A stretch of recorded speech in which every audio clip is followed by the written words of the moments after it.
कल हम बात कर रहे थे कि 6th सेंचुरी बीसी में ऐसा क्या हुआ कि वैदिक रिलीजन के विरुद्ध प्रतिक्रिया के रूप में, उसके रेजिस्टेंस के रूप में दो नए रिलीजन आए, जैन और बौद्ध। जैन और बौद्ध तो आए, छोटे छोटे 62 सेक्ट्स जैन बौद्ध समेत और आ गए थे। वो इतने पॉपुलर नहीं हो पाए। उनमें से एक थोड़ा पॉपुलर है, आजीवक, जिसका फाउंडर कौन था? मखलीपुत गोसाल, जो आरएएस के सिलेबस में। ठीक है, ऐसा क्या हुआ था, जल्दी से रिवाइज करते हैं। देखो क्या कारण थे जिनकी वजह से नए धर्मों का उदय हुआ। पॉलिटिकली तो जनपद से महाजनपद बन गए थे 600 ईस्वी पूर्व या 6th सेंचुरी बीसी में। और रिलीजन के लेवल पे क्या हो रहा था? जैन बौद्ध आए और छोटे छोटे जैन बौद्ध के अलावा 60 संप्रदाय और भी आ गए। तो ऐसा क्या हो रहा था, तो समझते जाना। cause for the emergence of new religions, है ना। तो इसको रिलीजियस मूवमेंट भी कह देते हैं ना, आंदोलन के रूप में थे ये religious movements of 6th century BC. अब मूवमेंट का मतलब क्या हुआ? एक आंदोलन के रूप में शुरू हुए थे। ठीक है, आंदोलन ही तो था। नई व्यवस्था, पुरानी व्यवस्था, जो वैदिक धर्म इतना जबरदस्त रूप से स्थापित था, पूरे नॉर्थ इंडिया में वैदिक कल्चर फैल गई थी, और उत्तर वेद तक आते आते साउथ की तरफ इसका प्रचार होने लग गया था। ठीक है, उस धर्म के विरुद्ध एकदम ही उससे उलट नई बातें आई जैन बौद्ध में। तो ऐसी कौन सी पावर्स थी जिन्होंने इस चीज को बढ़ाया? तो सिंपल सा पहला पहला ये समझना कि जैसे मेंस में पूछ ले कि क्या कारण थे नए धर्मों के उदय के, cause for the emergence of new religious orders. तो क्या कारण थे? पहला तो था कि जो वैदिक रिलीजन था, उस वैदिक रिलीजन में कोई खुश नहीं था। जैसे केवल एक ब्राह्मण खुश थे, ब्राह्मणों का प्रभुत्व था ना, डोमिनेंस था, क्योंकि रिलीजन इतना कॉम्प्लिकेटेड हो गया था कि कोई उनके बिना यज्ञ कर ही नहीं सकता था। तो इनको चुनौती किसने दी? क्षत्रियों ने चुनौती दी। बार बार है ना, उत्तर वैदिक ग्रंथों में ये चर्चा चलती है कि ब्राह्मण श्रेष्ठ है या क्षत्रिय श्रेष्ठ है। तो क्षत्रिय दोनों के दोनों, भगवान बुद्ध और महावीर स्वामी दोनों के दोनों क्षत्रिय थे। ठीक है, दूसरा आते हैं वेश्य। अकेले टैक्स पेयर थे, है ना, बर्डन ऑफ टैक्स सारी की सारी इन्हीं पे थी, लेकिन छूट बेचारों को कुछ भी नहीं मिल रही थी। ठीक है, प्लस वैदिक ग्रंथों में एक तो व्यापार को बुरा बताया, और व्यापार से भी ज्यादा बुरा बताया ब्याज पे धन देना, मनी लेंडिंग जिसको कहते हैं ना। वैश्यों का तो मूल काम वो ही था। इस चीज को बौद्ध और जैन धर्म दोनों के दोनों ने खेती की बजाय व्यापार को ज्यादा अच्छा माना है। ठीक है, क्योंकि खेती में हिंसा हिंसा होती है, वॉयलेंस होती है, खेत जोत रहे हो, कुछ भी कर रहे हो, समझ गए। तो वैश्यों ने जैन बौद्ध को सपोर्ट किया।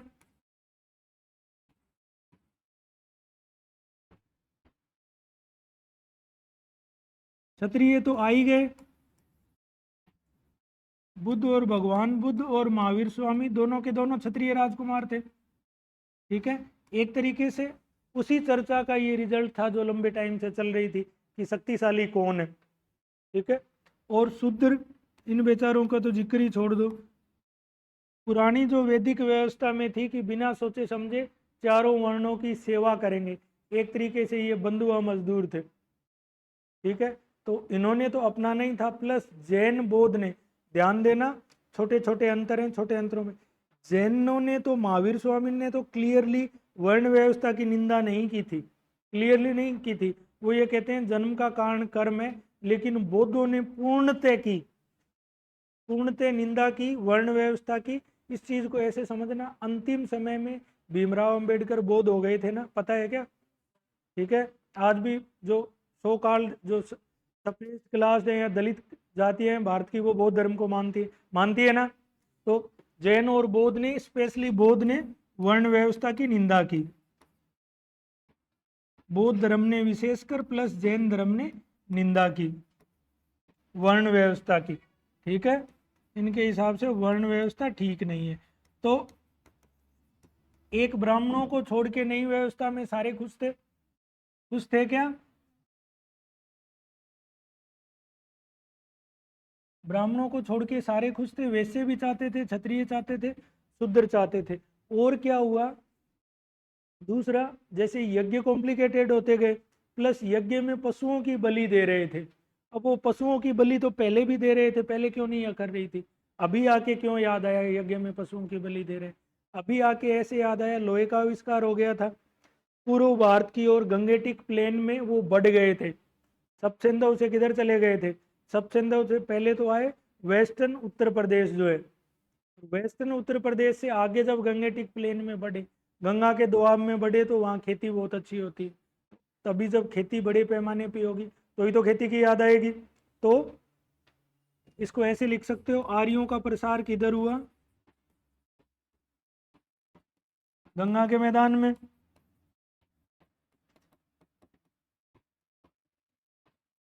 अब इस गंगा के मैदान में हुआ, प्लस उनके पास लोहा आ गया था, तो लोहे से खेती बढ़ गई थी, जंगल काटना आसान हो गया था, बट लकड़ी के हल से कितनी खेती होगी? तो खेती का जब प्रसार हुआ ना, स्पीड ऑफ एग्रेरियन इकोनॉमी, तो इनको पशु बलि अखरने लगी। तो इन्होंने कहा अब इनको, हमारे जॉन डियर को तुम मार दोगे, तो ये पशु बलि अब इनको अखरने लग गई थी। ठीक है, और फिर और क्या कारण थे? और कारण ये थे कि जैन और बौद्ध दोनों ही सरल जीवन की बात करते हैं एकदम, finance and austerity of life, सरल जीवन। तो जो लोग, जिनको वैदिक कर्मकांड या रिचुअल्स या कॉम्प्लिकेसी पसंद नहीं आ रही थी, उन्होंने जैन बौद्ध को तुरंत अपनाया। प्लस और क्या था, जैनों ने भी और बौद्धों ने, दोनों ने संघ बनाया, भगवान बुद्ध ने भी, महावीर स्वामी ने, और संघ बना के साधुओं ने प्रचार किया, तो तुरंत ये दोनों के दोनों धर्म एक्सेप्टेड हो गए। तो पहले तो खोज हो गए। अब और छोटे छोटे कौन से थे जिनका आपको नाम याद रखना है? अन्य संप्रदाय कौन कौन से थे? Other sect that were prevailed in 6th century BC। First तो हो गए आजीवक, आगे डिटेल में बताऊंगा आपको। आजीवक ये तो सेक्ट हो गया, सेक्ट या संप्रदाय। आजीवक का संस्थापक कौन था? मखलीपुत गोसाल।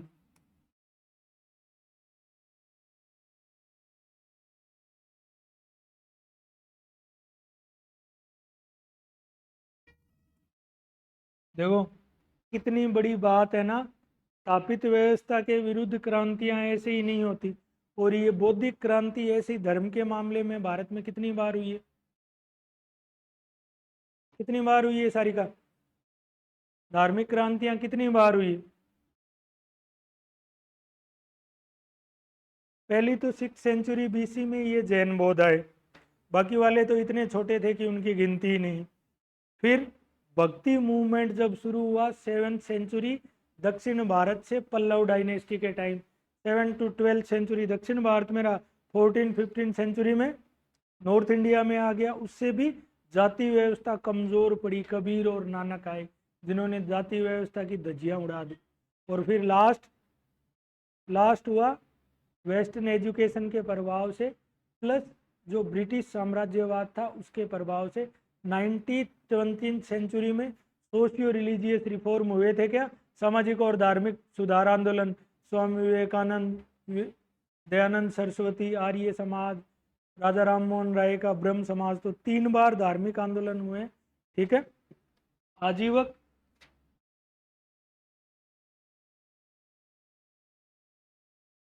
दूसरे थे भौतिकवादी, जो मेटीरियलिस्टिक थे एकदम। भौतिकवादी कौन था? अजीत केस कम्बलिन नाम था इसका, अजीत केस कम्बलिन।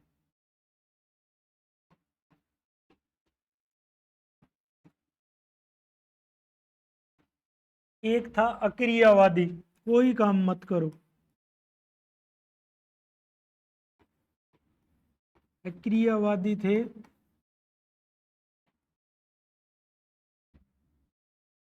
पूर्ण कश्यप।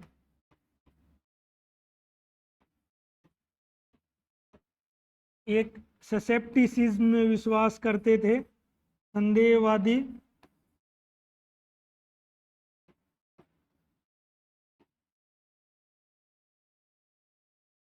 संजय वेलेठीपुत।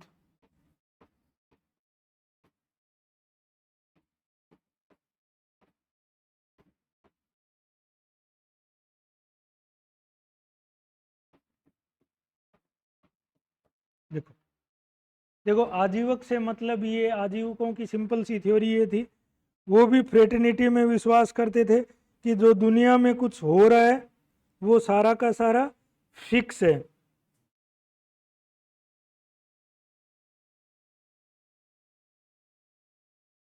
एक थे नियतिवादी।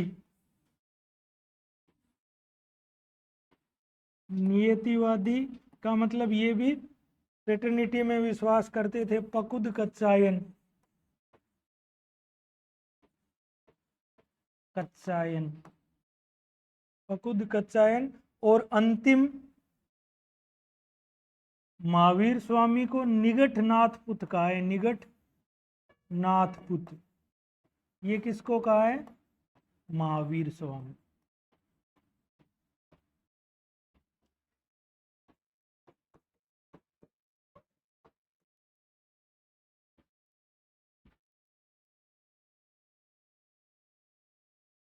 देखो, इसी बात पे आपको एक जोरदार बात बताता हूँ।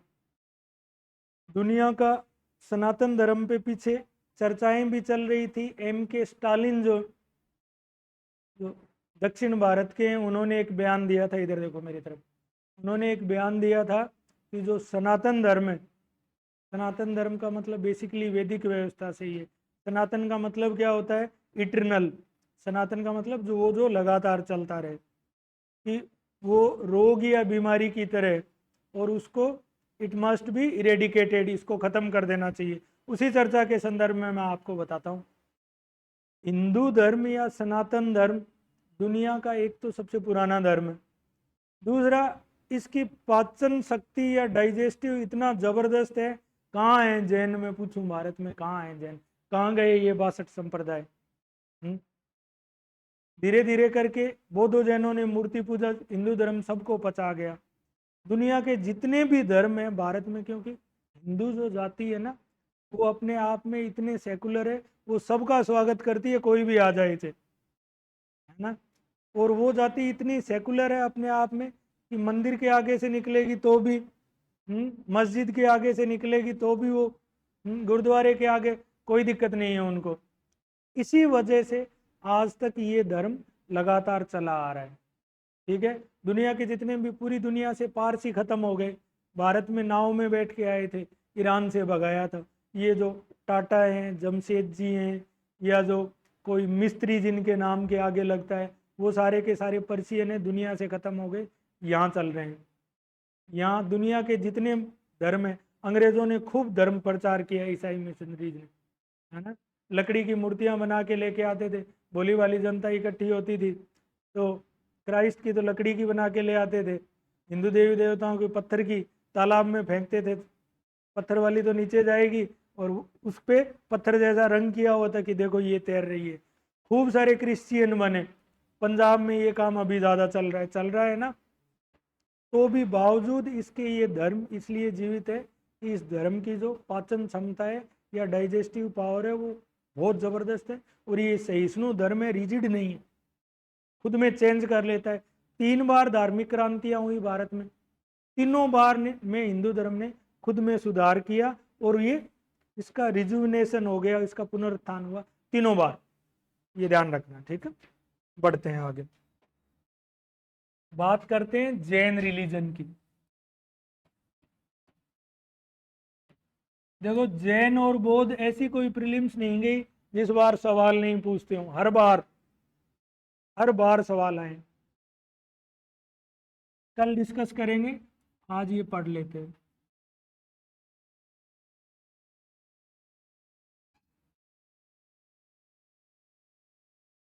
जैनिज्म। देखो जैन धर्म, जैन क्यों कहते हैं बताता हूँ इसको। एक व्यक्ति है महावीर स्वामी, ठीक है। तो जो महावीर थे उनका जन्म कहाँ हुआ महावीर स्वामी का?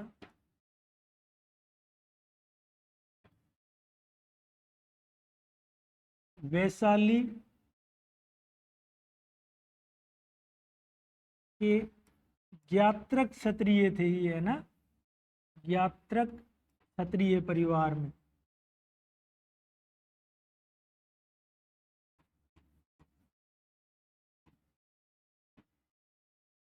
वैशाली के निकट कौन सी जगह है? कुंडग्राम।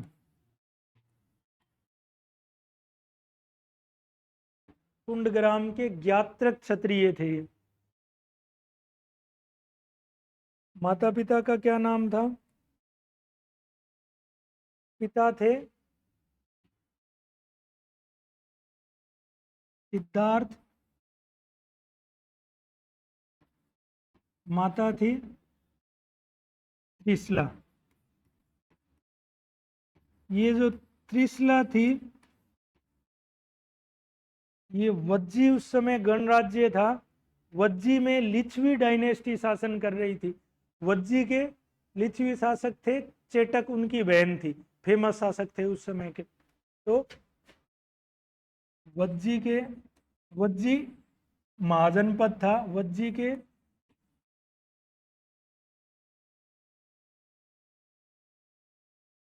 के लिच्छवी शासक चेटक की बहन, लिच्छवी डायनेस्टी थी ना, लिच्छवी चेटक की बहन।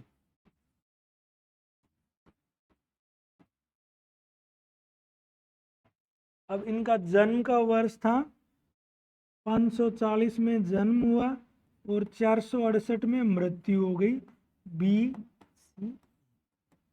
ठीक है, ऐसे याद रख लें। देखो भगवान बुद्ध है ना, बुद्ध मध्यम मार्ग में विश्वास करते थे, शरीर से तगड़े थे, ऐसे याद रख लेना। वो 80 साल जिए थे, ये 72 साल जिए। इनकी मृत्यु कहाँ हुई? पावापुरी है बिहार में, वहां मृत्यु हुई। मृत्यु Pawapuri Bihar.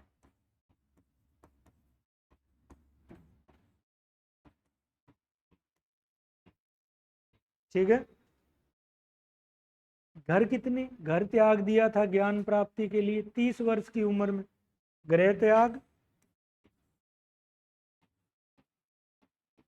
Abandon of house, गृह त्याग 30 वर्ष की आयु। और 12 वर्ष के विचरण के बाद ज्ञान की प्राप्ति कब हुई?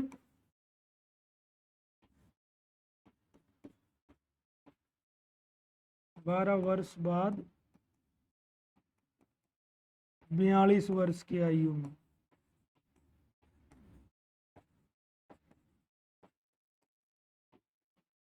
ठीक है।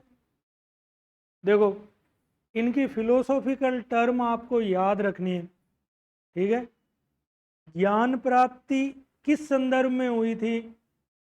इन्होंने सुख और दुख पर विजय प्राप्त कर ली थी, तो सुख दुख ही कहोगे उसको। सुख दुख पर विजय प्राप्त कर ली तो उसको कहेंगे जिन या विजेता।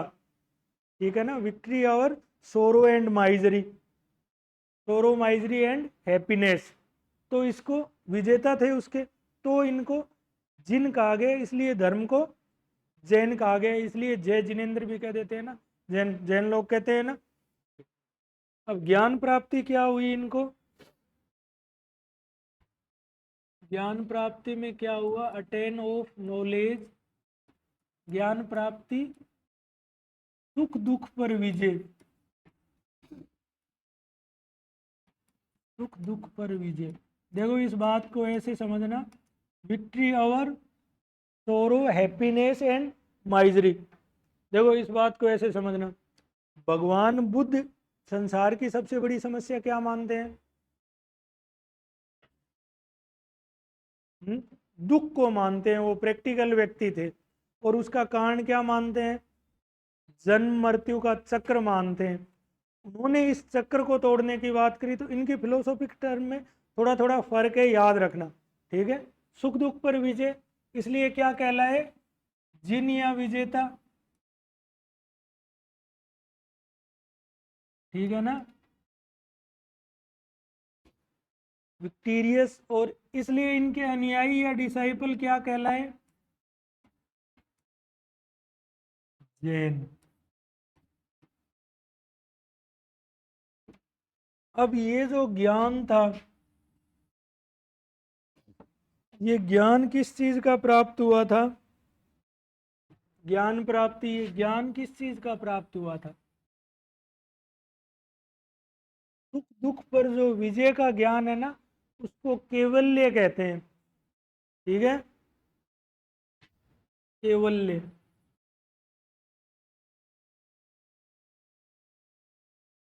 इस ज्ञान को केवल्य कहते हैं।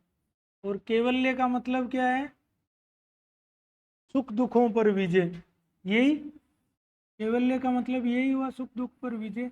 और इससे आदमी को क्या प्राप्त होता है, मुक्ति या साल्वेशन, मुक्ति या साल्वेशन।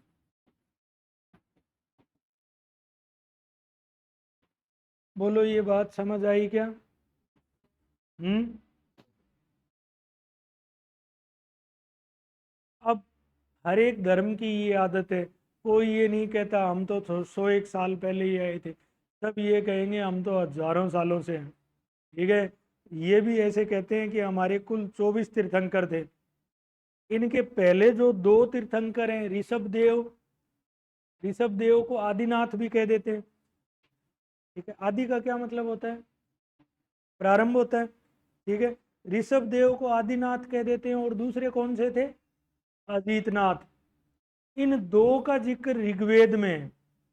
तो या तो इनकी टाइमलाइन ठीक नहीं है, या ऋग्वेद की टाइमलाइन ठीक नहीं, तो इतने पुराने नहीं है जितने ये बताते हैं। प्रथम तीर्थंकर कौन हो गए इनके, थोड़ा साइड में लिख लेना है ना। प्रथम तीर्थंकर कौन हो गए,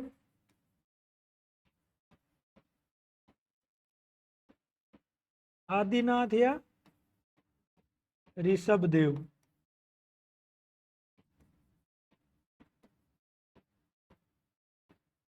ठीक है।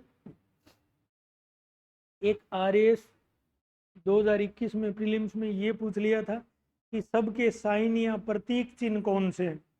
इनका है ओक्स या बुल, ओक्स, बुल या बैल प्रतीक रूप से इनको दर्शाते हैं, ठीक है। फिर पहले ये हो गए। 23 में कौन थे, काशीराज अश्वसेन के बेटे थे पार्श्वनाथ। ये अकेले काशी में जमे थे, बाकी सभी तीर्थंकर हैं उनका बिहार में जन्म हुआ था। पार्श्वनाथ का साइन क्या है, स्नेक, स्नेक या सर्प,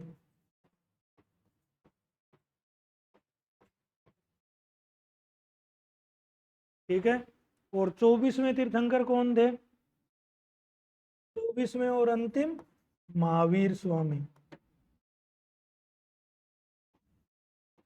तीर्थंकर है, महावीर स्वामी। महावीर स्वामी का क्या साइन है, सिंह या शेर, लोयन। अब 24 के 24 तो याद करने में कोई समझदारी का काम है नहीं, करने बैठ जाओगे तो याद होंगे भी नहीं। अजीतनाथ का और देख लेना, अजीतनाथ का एलिफेंट है, ठीक है। यूपीएससी वालों को याद करने की जरूरत नहीं है, यूपीएससी नहीं पूछती, पूछने के लिए और बहुत इंपॉर्टेंट चीज़ें, उसका ध्यान इनकी फिलोसॉफी की तरफ रहता है। अब इनकी फिलोसॉफी की बात करते हैं, इनका दर्शन कैसा है जैनों का। देखो, मुक्ति कैसे होगी, केवल्य से। और केवल्य प्राप्ति के लिए क्या करना होगा, केवल्य प्राप्ति के लिए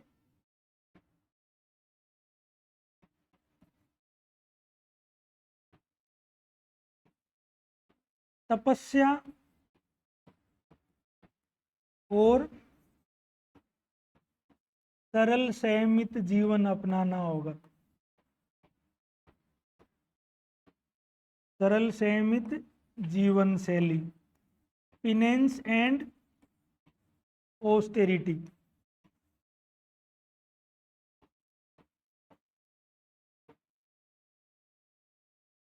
फिनेंस एंड ऑस्टेरिटी, ठीक है।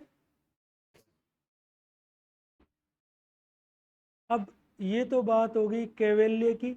अब इनकी फिलोसॉफी क्या है? देखो, 5 चीजों में विश्वास करते हैं। बढ़े आगे, कैवल्य समझ आ गया ना? भगवान बुद्ध कैवल्य को क्या कहेंगे?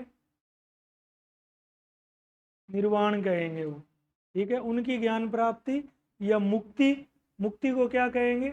वो निर्वाण कहेंगे, ये कैवल्य कहेंगे, ये ध्यान रखें, ठीक है। और मैं ये पूछूं, कैवल्य की स्थिति में क्या होता है? तो व्यक्ति सुख दुखों से ऊपर उठ जाता है। और निर्वाण में क्या होगा? जन्म मृत्यु के चक्कर से मुक्त हो जाएगा। ये जो बेसिक बातें हैं ये आपको ध्यान रखनी, ठीक है। देखो,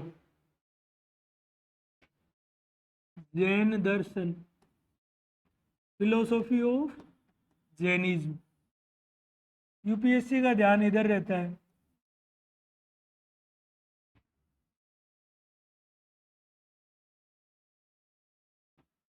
बात भी सही है भाई। एक तो इन्फॉर्मेशन, ये तो कब जन्म हुआ, कब मृत्यु हुई, कौन से सर्प से वो था, कौन भूल था, ये तो इन्फॉर्मेशन हुई, नॉलेज तो हुआ ही नहीं, ठीक है। अब जैन दर्शन में क्या है? पहली चीज है पंच महाव्रत।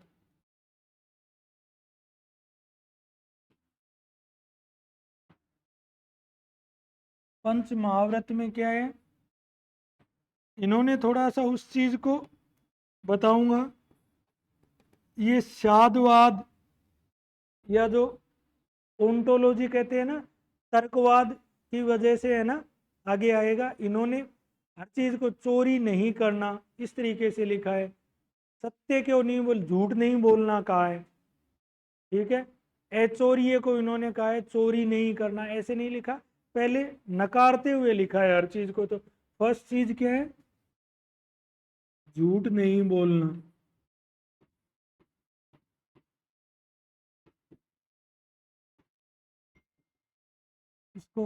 झूठ नहीं बोलना, हिंसा नहीं करना,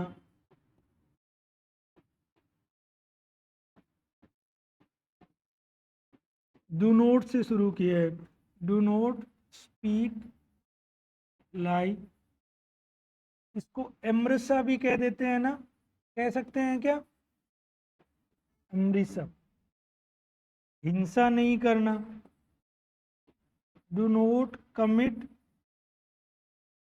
वोयलेंस।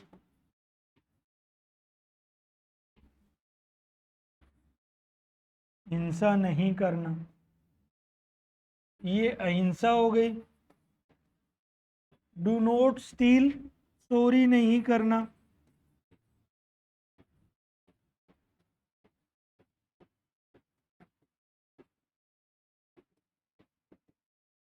इसको अचोरिये भी कह सकते हैं ना।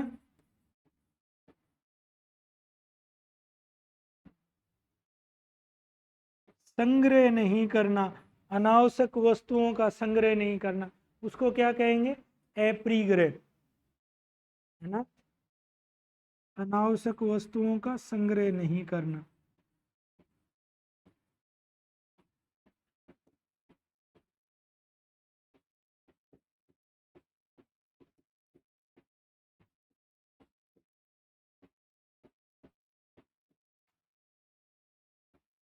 Do not collect, do not collect unnecessary things, और इसको कहेंगे अपरिग्रह।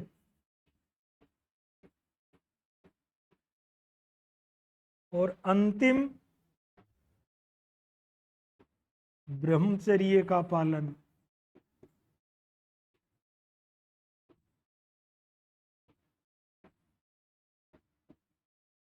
Control over the human sensation, इसको कहेंगे सेलिबेसी।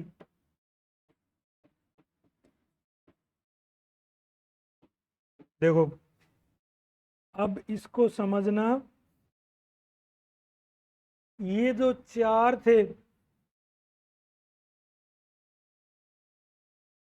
ये किसके लिए आवश्यक हैं? गृहस्थ के लिए। गृहस्थ व्यक्ति कर सकता है ना, नहीं तो अगर वो ब्रह्मचर्य का गृहस्थ व्यक्ति पालन करेगा तो वो संतान की उत्पत्ति कैसे करेगा? गृहस्थ के लिए तो ब्रह्मचर्य नहीं हो सकता ना। तो इनको अणुव्रत भी कह देते हैं। अणुव्रत किसके लिए थे? गृहस्थ के लिए, फॉर हाउस होल्डर्स। ये चार, और ये चार किसने दे दिए थे? ये चार ऋषभ ऋषभ देव ने पहले बता दिए थे। ये चार किसने दिए? प्रथम तीर्थंकर ऋषभ देव ने। पांचवा कौन लेके आए? महावीर स्वामी।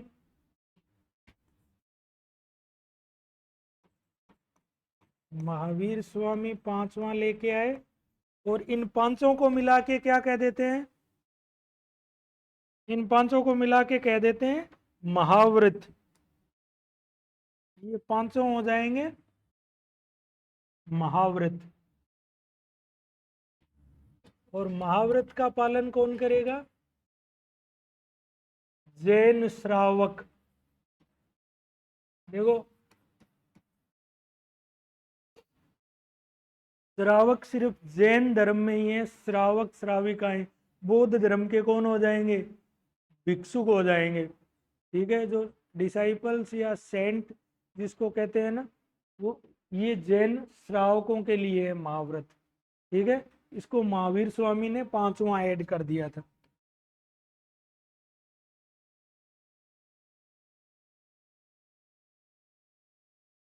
ठीक है,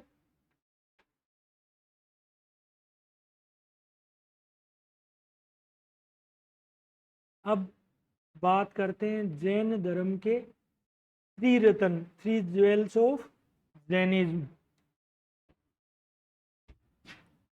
त्रिरत्न है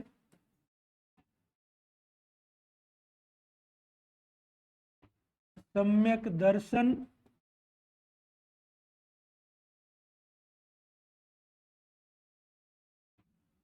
सम्यक ज्ञान और सम्यक चरित्र। सम्यक क्या क्या मतलब हुआ? राइट, जो सही हो। तो right faith, right faith, right knowledge,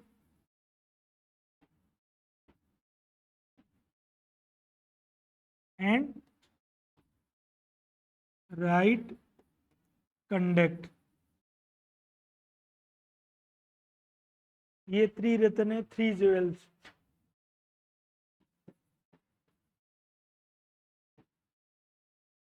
और बुद्धिज्म के थ्री ज्वेल्स क्या हैं? बुद्ध, धम्म और संघ। ठीक है, तो ये याद रखना है फैक्चुअल। अब देखो, सबसे बड़ी इनकी फिलोसॉफिकल टर्म आती है अनेकांतवाद या साधवाद। ठीक है, theory of relative knowledge.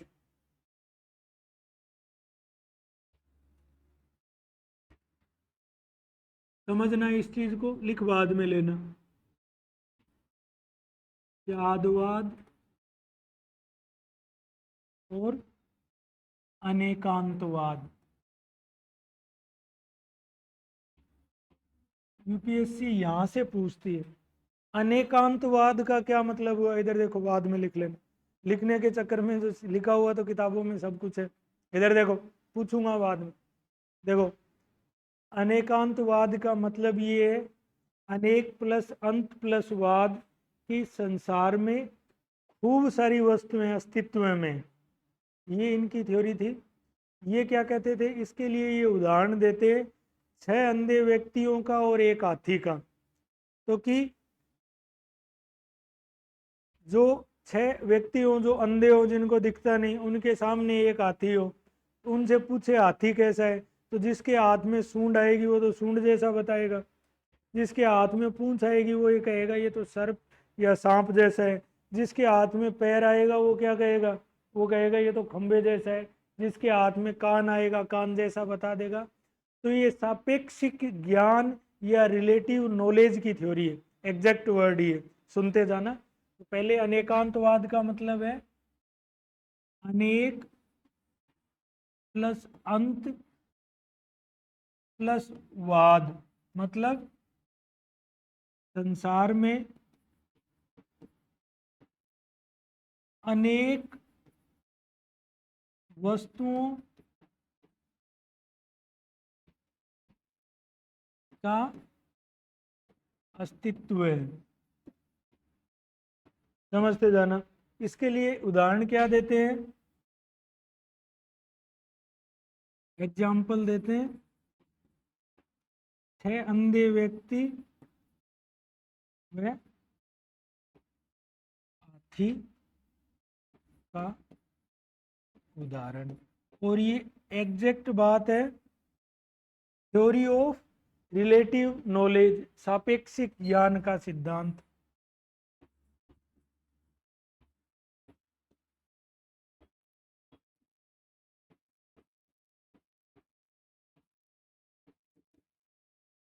Theory of relative knowledge, है ना। ऐसे कि लड़ना नहीं है। अब अनेकांतवाद और शादवाद एकदम एक बात नहीं है, बुक्स में एकदम एक बात लिखा है। इसको वो तर्कशास्त्र या ओंटोलॉजी के लेवल पे ले जाते हैं ना। ये तो होगी रिलेटिव नॉलेज की बात, सापेक्षिक ज्ञान की।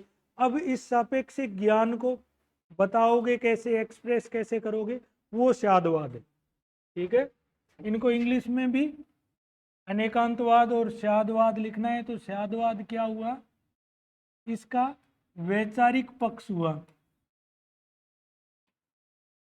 वैचारिक पक्ष, या जब तर्क के रूप में इसको प्रस्तुत करेंगे तो वो शादवाद हो जाएगा। तर्क के रूप में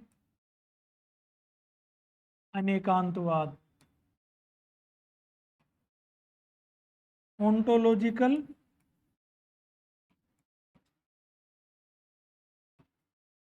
साइड या एस्पेक्ट ऑफ शादवाद।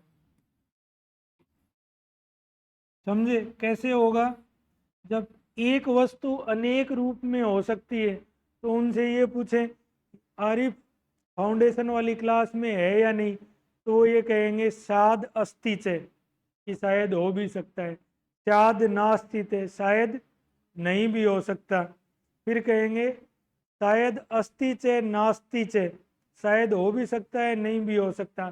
फिर ये कहेंगे शायद अस्तित्व अव्यक्तम, शायद है लेकिन उसको बताया नहीं जा सकता। शायद नास्ति च, फिर अव्यक्तम, शायद अस्ति च, शायद नास्ति च, और अव्यक्तम, है नहीं है, मतलब थ्योरी ऑफ रिलेटिविटी है। तो ये कोई भी चीज को पूर्ण दृढ़ता से स्वीकार या अस्वीकार नहीं करते। और अगर साइंस के लिहाज से देखो तो फिजिक्स के कुछ एक नियम चैलेंज हो रहे हैं ना, हो रहे हैं ना, फिजिक्स के नियम बहुत सारे चैलेंज हो रहे हैं। तो इससे क्या होगा, इसको आज के टाइम में कोई व्यक्ति कैसे यूज ले, जैसे नक्सलिज्म है, टेररिज्म है, ये विचारों की या वाद की तो लड़ाई है।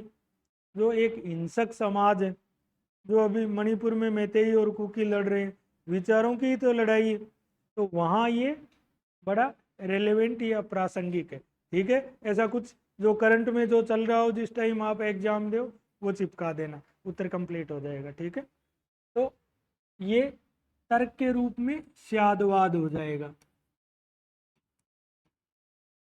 शादवाद के रूप में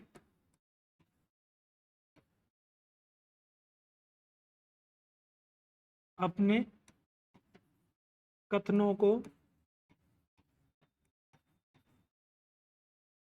तर्क के रूप में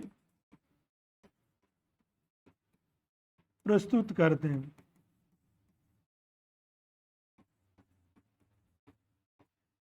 ये फिर मत वाली बात हो गई। कि एक चीज को लेके अलग अलग ओपिनियन हो सकते हैं ना। इसकी मूल बात क्या है, एक वस्तु के संबंध में, वस्तु या विचार के संबंध में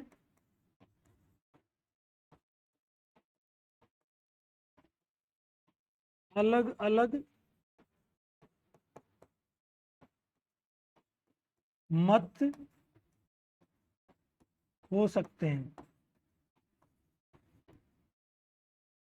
ठीक है, देयर में be different opinion about one object और वन आइडियोलॉजी। ठीक है, अलग अलग ओपिनियन हो सकते हैं, तो इसको अपन विचार सहिष्णुता भी कह सकते हैं क्या, कह सकते हैं क्या। ऐसे फिलोसफी की बात आती है ब्लैंक क्यों हो जाते हो, है ना।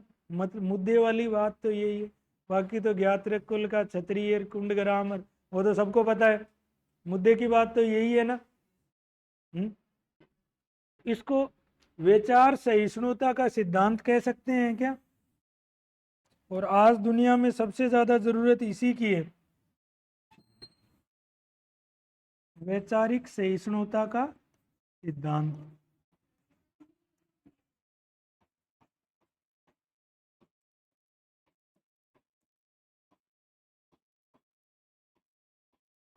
दुनिया में सबसे ज्यादा इसी की तो जरूरत है।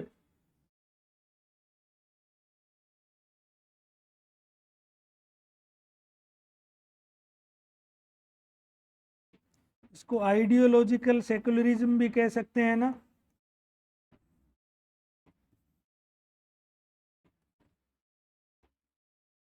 आगे से कोई बात आए तो लड़ना मत, ठीक है ना।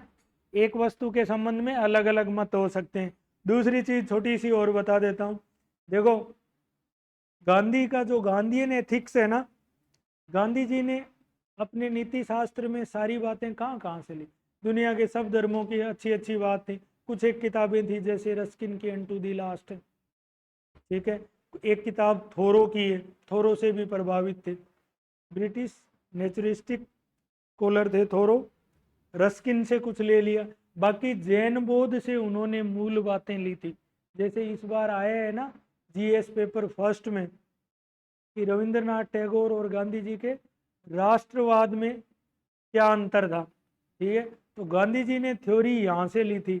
अब ऐसे में ये बात भी आई थी ना कि शिक्षा वो है जो स्कूल का ज्ञान भूलने के बाद आपके काम में आती है। तो यहाँ से ही अपरिग्रह सीखना है। जब तक स्टूडेंट होना, आप जितना कम इंडल्ज रहोगे चीज़ों में, आज बता रहा हूँ मैं, जैसे है ना, जितना कम से कम सामान रखोगे अपने पास, उतना आपका जीवन आसान होगा और उतना आपका सिलेक्शन ज़्यादा आसान हो जाएगा। अब जैसे कोई ये जिम्मेदारी रख ले कि मुझे बाबू सोना को भी संभालना है, ठीक है, मेरे को बाबू को भी मेंटेन करना है, फिर मेरे को जिम में भी जाना है, फिर मेरे सब दोस्तों की शादी में भी जाना है, और मेरे को 10 जोड़ी कपड़े रखने हैं, बालों में जेल लगाने हैं, आईब्रो को कटवानी है, ठीक है ना। और जो जितने फालतू के काम हो सकते हैं, मैं वैसे आपको जनरली ऐसे कम कहता हूँ, मैं इस तरह की चीज़ें कहता नहीं हूँ। एप्री को जितना सीमित रहोगे उतने सिलेक्शन के चांसेस बढ़ जाएंगे, ठीक है ना। एप्री तो याद तो करना ही करना है एग्जाम के लिए। उससे do not collect unnecessary goods, और अननेसेसरी थॉट भी कलेक्ट नहीं करने।